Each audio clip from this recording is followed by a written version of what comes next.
232강 제목은 과학의 한계입니다.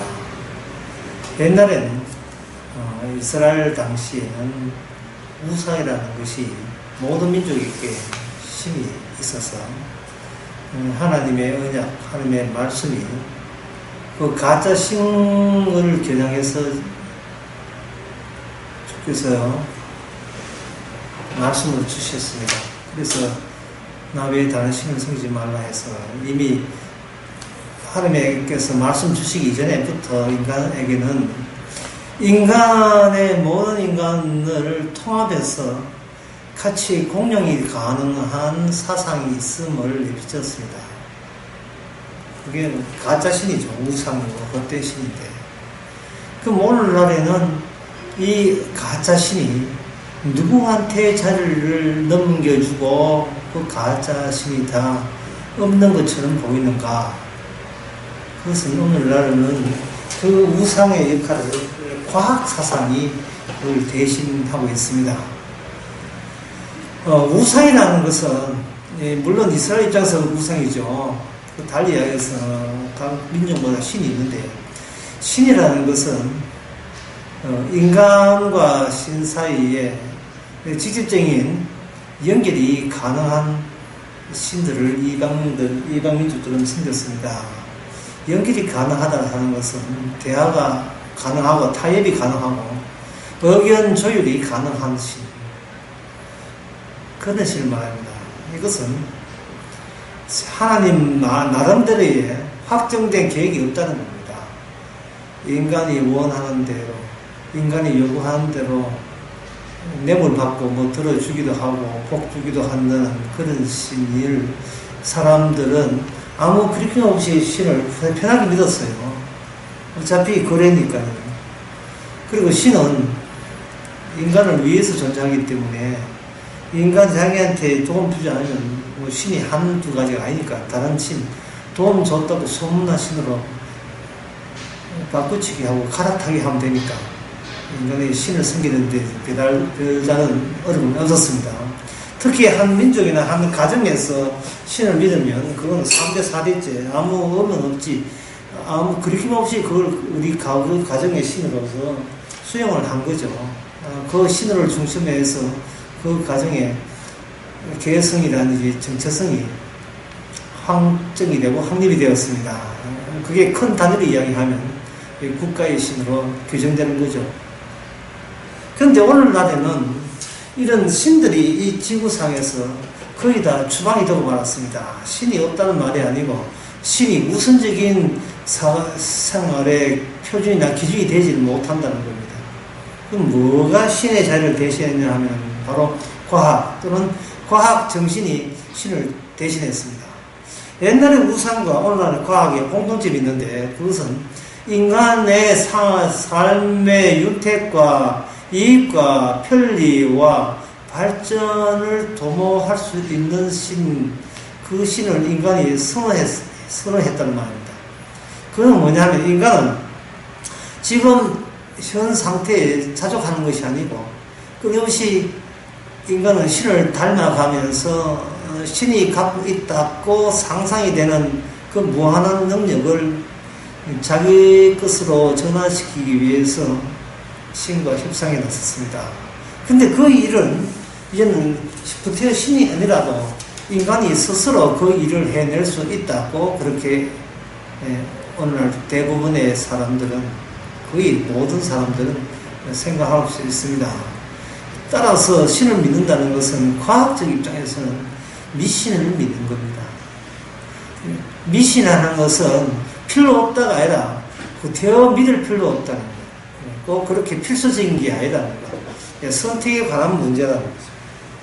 아쉬울 때 또는 배부를 때, 여유 있을 때 신을 찾는 것은 하면 고상한 취미로서는 용납이 되지만, 과학이 있는데, 과학이 진리를 파악했는데 이 과학 문제에 대한 장래 문제에 대해서 그렇게 신에게 달려드는 것은 그건 옛날 사람들이죠. 요즘 현대인에 안 맞는 겁니다. 그렇게 그런 인식이 있습니다.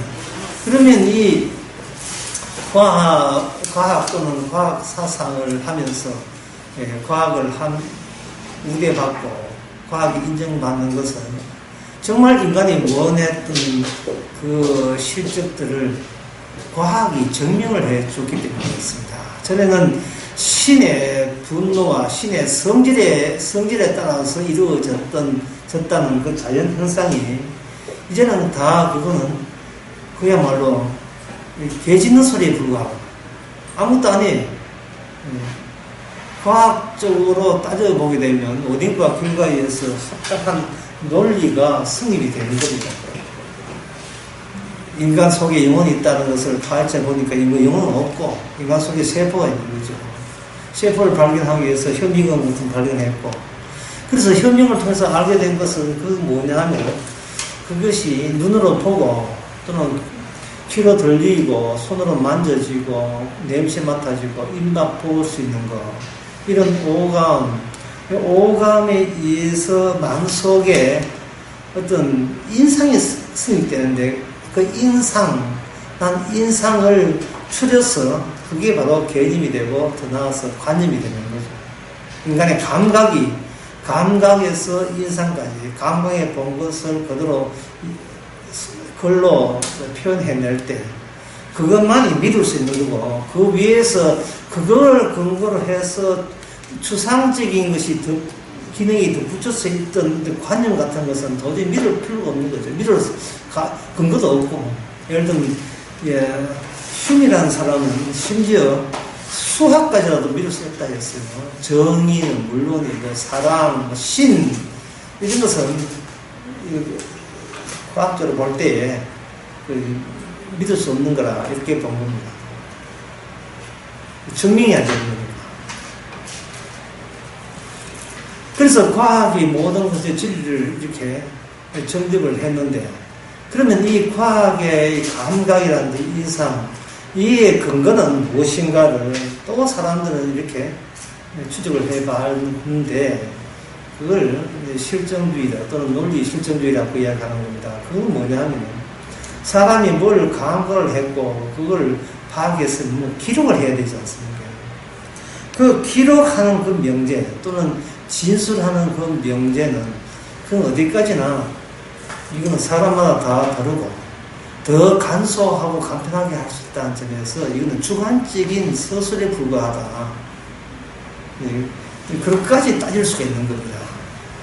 13이 현미경을 보고 13이 이야기했으면 동일한 진술이 나와야 되는데 그렇지 않고 보는 사람의 그 사람의 느낌, 지난 밤에 부부 사람 하는 것까지 영향을 미치고 자기 몸의 컨디션 이런 것에 따라서 진술하는 것이 변덕이 되고, 또 전에 진술한 것과 10년 뒤 진술이 다 이게 같아지는 않으니까 결국 과학이라 하는 것은 과학조차도 현재 현 형편에서는 그게 다소 필요한 거지만 그것이 계속 필요하다는 보장은 할 수 없다. 그래서 그런데 이 과학만큼 정확한 건 없으니까 결국 세상에 대해서 우리가 알 수 있는 것은 세상은 허무하다는 거예요. 허무하고 믿을 수 없다. 회의주의를 합니다. 의심을 할 수밖에 없어요. 그래 이 현세의 사람들은 확고한 그 과학이 확실하지만 그 과학에서 무시하는 그 사랑이라는 것, 눈물, 아픔, 그리고 그 예정, 그런 것은 과학적으로 증명이 늘 확고하게 언제 필요할 때마다 늘 제공해주는 그런 것이 없다는 점에서 인간은 심한 허무주의에 빠지고 만 겁니다. 그 과학이 내세운 그 증명이 뭐냐면 측량하는 것, 측정하는 거죠. 지난주 교인이 몇 명 왔는데 이번에는 몇 명 왔으니까 그것은 하나의 복이다. 그 하나의 복을 이렇게 양적으로 측정이 가능하다고 생각하는 것이 보편적으로 사람들이 생각하는 거예요. 보편적으로 그렇게 납득이 되는 거예요. 기도를 했더니만 수입이 늘었다든지 어떤 문제가 해결됐다는 것을 어떤 양적으로 실적으로 측정이 가능하다는 거예요.